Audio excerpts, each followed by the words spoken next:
Alright, everybody, welcome back. It has been like a week since our last upload. Julian and I were crazy busy with all sorts of stuff. We attempted a camping trip and it didn't work out, and then they put a deadline on for a movie I had to shoot for my school, and I spent all my time editing that, but long story short, we're finally back here, and we're excited to hop back into Ghost Dogs. Yeah, I can't... Okay, it seems like I remember we just got lit on fire. Yes, that happened. We still should call Best in Georgia at some point, too. But Right. we have some snooping around to do, and we also learned... We need to find out the day that Mickey Malone was arrested. First of all, wait, have we gotten the water test back? I don't think we have. No, we haven't. But we also needed to ask him if he knows anything about the broad in this picture. Yes. Good news. I have information on your mystery woman. Oh, it looks like we already asked him that. Was it Vivian Burnett? I don't know. Let's find out. Thank you so much. Is she still alive? Her name these days is Vivian Whitmore. Oh. She lives in Las Vegas, Gotcha. and her number is 702-555-9137. Hey, where is Yogi? Yeah. Where's Yogi? In the run out back. Even out of sight, he's under my full control. That's All not... rules require. That's BS, Jeff Akers. I'm calling Cap. Yeah, that's... I don't trust that you have just telekinetic powers to control your dog. Have you gotten the results back from that water sample I left with you? I meant to call the Department of Health today for a status report, but frankly, I've been way too busy. Jeff, our livelihood depends on this water test. Literally, this one bottle of Aquafina can only last us so long. Sounds like Moon Lake could use 2 rangers. If I were in charge of just 10 more acres of parkland, they'd give me an assistant, and I could devote more time to the acquisition of more land and eventually put Moon Lake on the map as one of the biggest, most popular parks in the state. God, he actually does have some ulterior motive, perhaps. That's true.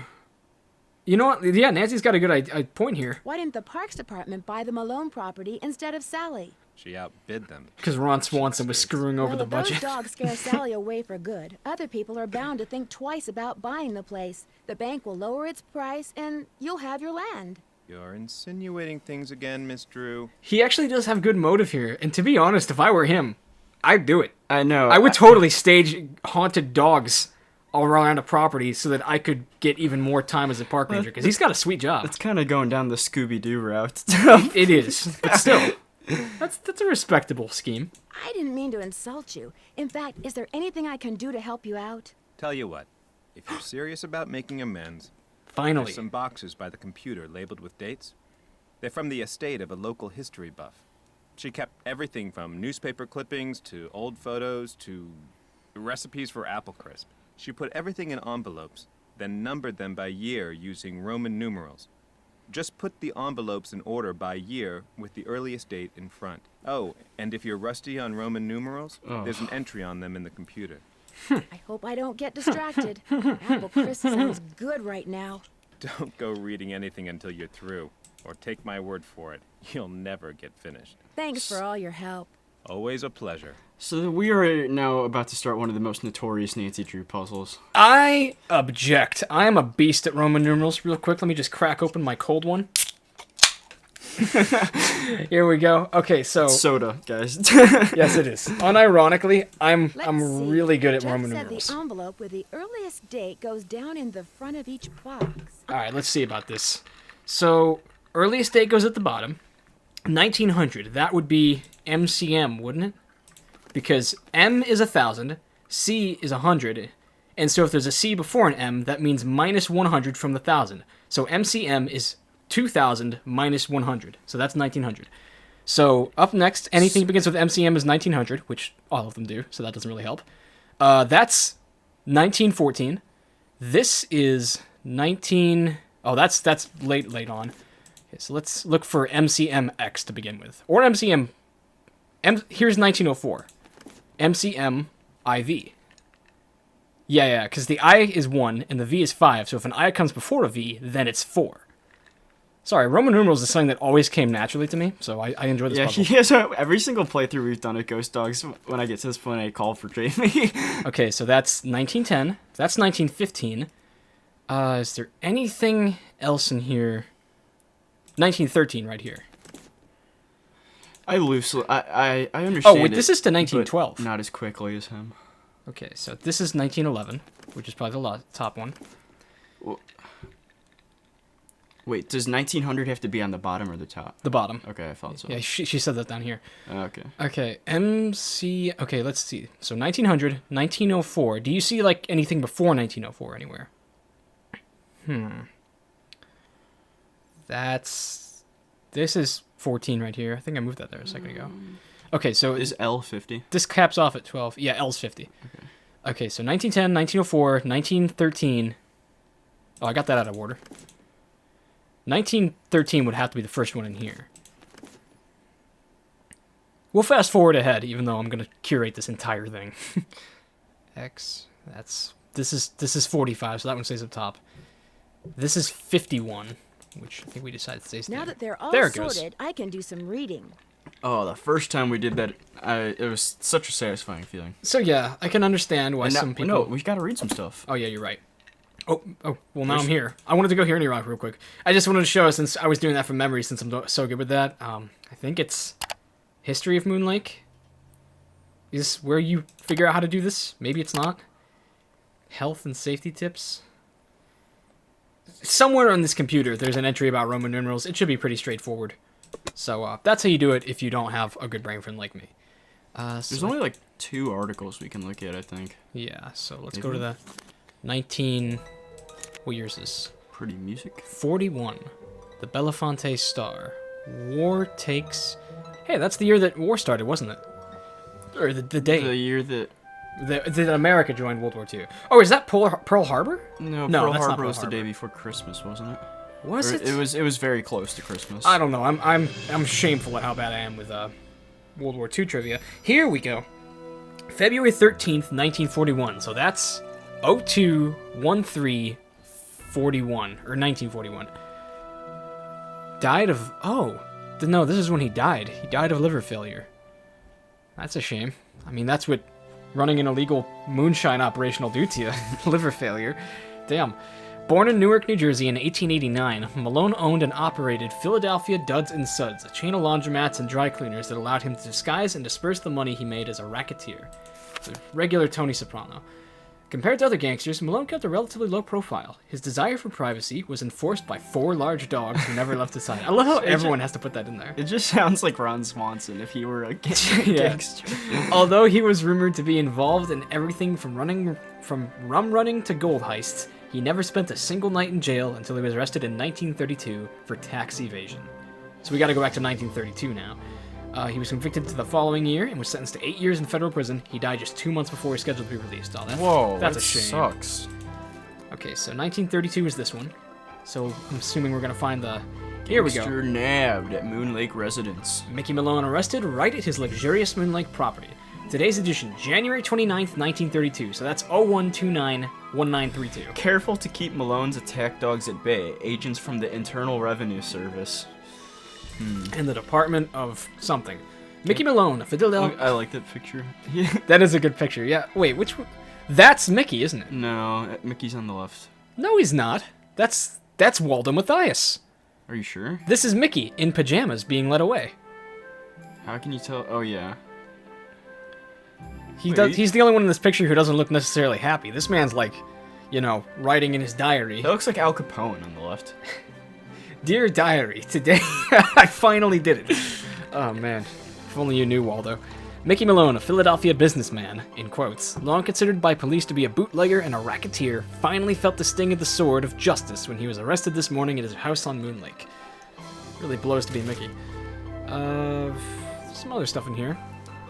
Caught him completely by surprise. Within seconds, Malone was handcuffed, wearing only an overcoat over his pajamas. He was swept out the door and into a waiting car. He was driven directly to Philadelphia, where he was jailed on charges of tax evasion and conspiracy to violate prohibition laws. The police have been wise to Malone's criminal activities for years, but 3 previous attempts to incarcerate him failed miserably, when Malone's shadowy associates, through bribes and threats, forced prosecution witnesses to recant their stories. This time, federal agents intend to rely on ledgers and tax returns to prove their case, since 1927, when it was determined that even income gained through illegal means is taxable. That's a thing? If you make your income illegally, the government still has a right to tax it? So, like, drug dealers can also get snapped with a tax evasion, I guess, on top of dealing drugs? God, that that's doesn't make sense to me. I mean, I guess it's just another way that the state can screw them. It's Waldo. That is Waldo. Yeah, that's Take a who look at that that. is. Agent Waldo Matthias. And that's very similar to the... That is the name we saw on the grave Wait, in Malone Cemetery. Yeah, it was. How strange. Looks like a lack of hair there that he's trying to cover up. Mickey Malone's been making us look like fools for a long time, declared the Bureau of Investigation agent Waldo Matthias, but today the good guys finally got the last laugh. Malone loudly and repeatedly proclaimed that he'd done nothing wrong as he was led to jail. However, his protestations of innocence ended abruptly when, apparently not wishing to be photographed in his pajamas, Malone took a swing at a press photographer. He was quickly subdued. Oh. He had a temper. He did not like folks showing up on his front lawn. All right, well, Those are cool articles. yeah, we've done our digging through the historical archives. Actually, I'm curious, was there anything in the fourth column? We should call Vivian. There was. What's this? Recipes for apple crisp? Ooh. Emily's Moon Lake Antiquities Dragon Ban is a drag for Pennsylvania treasure hunter. Thar's gold in them thar sandbars. At least that's been the experience of Emily Griffin, owner of M's Emporium on Moon Lake in central Pennsylvania. Published in 1997. Yeah, this is a pretty recent one. It is, like you said, the most recent entry. She has been dragging a heavy net back and forth along the bottom of the lake, uncovering and bringing to the surface relics from the past. Oh, from the 1920s, damn. I've dredged up everything from diamond tiaras to skeleton keys to full bottles full of French cognac, said Griffin. It just blows my mind what those people would drop back and never bother going back for. One of Emily's finds, an Art Deco bracelet. That's cool. She was referring to the wealthy guests of gangster Mickey Malone, who built a home on the lake in 1925 and threw large raucous parties almost every weekend. Allegedly. Because his guests would travel to and from the house by boat, personal items were lost overboard with great frequency. Mrs. Griffin estimates that she has made close to $20,000 selling her finds to antique hunters and tourists. Wow. But last week, her windfall came to an end. The county in which Moon Lake is located passed an ordinance making the recovery of objects from the lakebed illegal. Oh, and there's Jeff. He doesn't look like he's changed a day either. Since 97. The ban arose from the fact that the bottom of Moon Lake is composed of unusually fine sand. When disturbed, it clouds the water, sometimes for days, posing a threat to the aquatic plants and fish that otherwise thrive there. Park Rangers Jeff Akers, who oversees the state park surrounding the lake, initiated the ban. The eco-balance of Moon Lake is simply too delicate to ignore, he contends, but Miss Griffin begs to differ. The whole thing's just plumb ridiculous, she says. You know what all that stuff down there is doing right now? It's rusting, rotting, polluting the water. Oh, so she's the environmentalist now? Heck, by getting it out of there, I'm doing the county a favor. Unfortunately, the county doesn't see it that way, and it appears that Miss Griffin will have to abandon what had become a pleasantly profitable hobby. Oh, I don't know, she shrugs. I can still sell the stuff that washes up on shore, and that happens, you know, especially after a good storm, so I may be down. She says, eyes twinkling, but I ain't necessarily out. Look at this stupid advertisement. Watch the Septics Roadshow. Plumbing broadcast service on PBS. That's pretty good. Potential trivia question, maybe. Oh, God, yeah. I don't think I've ever seen that ad for Septics Roadshow before. Okay, well, that was a lot of reading. We'll probably make up for it and just have that the first half of the episode by cutting out all the Roman numerals. Well, January 29th, was it 32? 25 was when he was arrested. 25, 29, we'll figure it out. So that should be the combination to get into the safe. Oh, and while I remember, I wanted to say special thanks to one of our subscribers, Allison, who was the one who actually pointed out the rare screen on the side of the house with a ladder. And if you're a member of the Discord, you'd know her better as Amber Trident. So she kindly reminded me today that it was her who said that, and I thought it was only kind of me in return to go ahead and drop her name for pointing out a fun rare screen. This game actually... Oh, I forget that you can enter through this way now, after having gone through it once. For literally no reason. It's not like there was a lock we took off or anything. You know, there are a lot of rare screens in this game. Squeak, squeak. Squeak, squeak. Pinched. Members of our Discord will probably know, because we had a whole fiasco about it lately. We actually found really rare screens in this game. Actually, real quick, I think you just fix this with the pen. You just... It's blocked. Jam that in there. Looks like a tiny hole.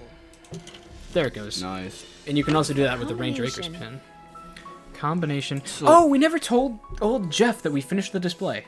We should have done that. True. I think he gives us a pen for it. Okay, we'll do this, and then we'll call Vivian, and then we'll go back, and hopefully our water will be tested. Yeah. Is this the input? Guess so. So 01. 29. As I was saying, this game actually has really rare screens where it automatically transitions from day to night or night to day if you go idle too long. And it's just like how it is in Shadow Ranch with the Courier font on the bottom, and it shows like a sunset or a sunrise. And basically they're just incredibly rare screens. We're probably not even going to see them in this playthrough, but they're awesome. I forgot to check if we have to put in... Dang it, I didn't mean to hit that. Okay. Well, one thing I want to check real quick. Do we put in just the last 2 digits of the year or the full year? Looks like the last 2 digits. Okay, you say it was... I thought it was 25. Okay, we'll do that first. 01.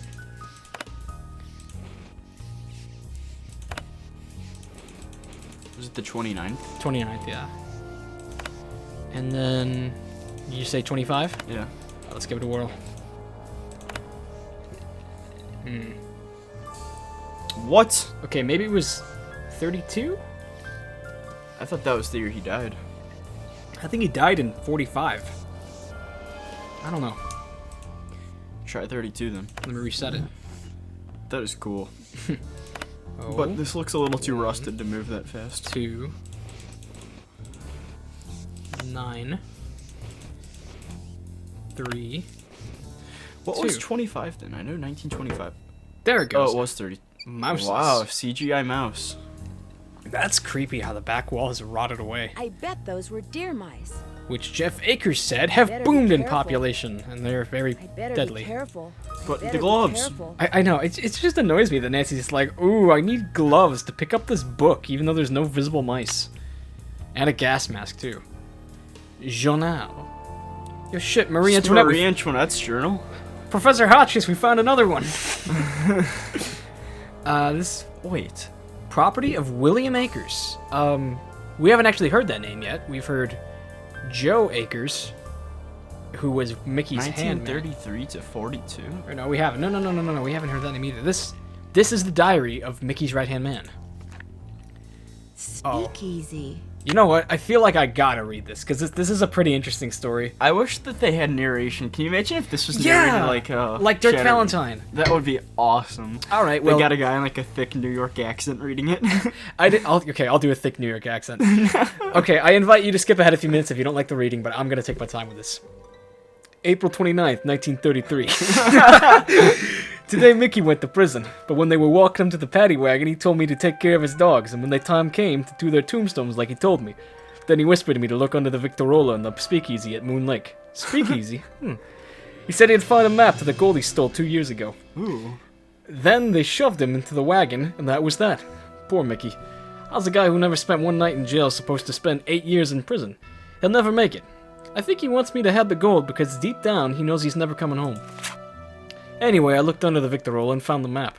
Problem is, there's nothing on it except a bunch of lines and the words, "The dogs will lead the way." There's no X marking the spot or directions or nothing. But I need money bad. My wife and baby haven't anything decent to eat in months. So I'm gonna pack them up and move to Moon Lake permanently so I can spend all my time looking for the gold. May 4th, 1933. That's a whole... How many Can't years even after? go back. I guess not yet. Mickey never told me outright that he was the guy who pulled off the hole-in-the-floor gold heist. He always said the less I knew, the healthier I'd stay. But according to the papers, a bunch of the gold was stolen off a moving train right under the noses of about a dozen Pinkertons. just like Red Dead. Mickey must have greased somebody's palm real good and got him to cut a hole in the floor of the boxcar the gold was going to be shipped in. After the gold was loaded, one of his boys crawled under the train and pulled himself into the boxcar. Then when the train was moving, he dropped the gold down the hole onto the tracks. Mickey's boys picked it up and got away clean. Nobody ever suspected Mickey was behind it. So what I'm looking for is 20 gold bars. The paper said altogether they weighed around 600 pounds. Question is, did Mickey hide them in one place or did he spread them around? Must have buried them there. Must have buried them, but where? I just thought of something. Maybe Mickey trained his dogs to go to the gold if you say the right word. I'm gonna try to say gold to them tomorrow and see what happens. July 14th, 1933. I've said every word I can think of to all the dogs, but they haven't led me anywhere except around in circles. I spent the last month following them around, first Sander, then Vetus, then Lucy. I don't have to follow Iggy, because all he does is sleep on the porch. So it looks like I'm going to have to start digging. I'll dig under the porch first, seeing as that's where Iggy always is. That's a clever clue to a later puzzle, actually. October 21st, 1933. A month ago, I started working as a handyman over in Lewistown to make ends meet. So even though I stop by Mickey's every day to feed the dogs, I can only look for the gold at night. I dug all around under the porch but didn't find nothing. I marked the porch on the map with a big eye. Emily said Jeff Nancy, Akers' please. father was named Joe. Hey! Jeff is related to William Akers after all. Oh, that would be scandalous. Yeah, so we got a 3-generational thing going on here. Real quick, Nancy rudely interrupted me. On the map with a big eye for Iggy, because that's the place he always leads me to. I was so busy digging last Tuesday night that I almost wasn't there when my son was born. We're calling him Joe. His big sister is real happy. She says baby Joe is just like the dolly she always wanted, but we can never afford to get her. Truth is, we can't really afford Joe neither. Oh, poor man. I keep writing to Mickey, asking him to please tell me straight out where the gold is, but he never writes back. Guess I'll just have to keep on digging. Leavenworth Prison, Leavenworth, 48, Kansas. Huh. Must be where he was. September 9th, This is 2 years later. 1935. Now I spend all my free time digging in the woods. I dig around everything that could be a landmark. Logs, rocks, trees, stumps, but I never find nothing. Plus, I keeps getting lost. The paths look so much alike, especially at night. I'm losing my accent here. Just 1 second. I think I'm getting progressively more Cajun. That I spend most of the time trying to figure out where I am. So last Sunday I memorized the way to the cemetery. It's left, right, right. Oh, I'm not going to read that. But that is helpful to have. That'll be good for our time trials. Yeah, I was just thinking that. February 11th, 1939. Wow, a long time skip now. Yeah. Even though Mickey never allowed the dogs in the speakeasy or the tunnels, I've been looking there for the gold. Because I looked everywhere else I can think of and got nowhere. Last week I found out that Mickey changed the passcode to the spigots in the speakeasy. It's got my hopes up, because the way I figured it, why would Mickey change the code without telling me unless he was hiding something? But when I finally figured out the new code, I didn't find nothing in the tunnel that opened up there. Ooh, there was a code from opening spigots. Must be a secret passageway. Oh. I didn't find nothing in the tunnel that opened up there that wasn't there before. Why Mickey spent all that money on pictures of those dogs of his, I'll never understand. 42! God, the worst started by now. I give up. Mickey's Oh, dead, and jeez. so are all his dogs. I'll never find the gold. I got a good job offer over in Harrisburg, and I'm gonna take it. Little Joe and Sarah deserve a better life than they've gotten so far, and it's high time Callie got a nice house and a husband who doesn't spend all his time chasing after something he can't find. But I'm leaving this journal here, because who knows? Maybe someday I'll suddenly remember something, Mickey said. It'll finally hit me where he hit the gold. Maybe I'll come back here and find it after all, but in the meantime I got my family. They're what's important. They're treasure enough. Aww. Aw,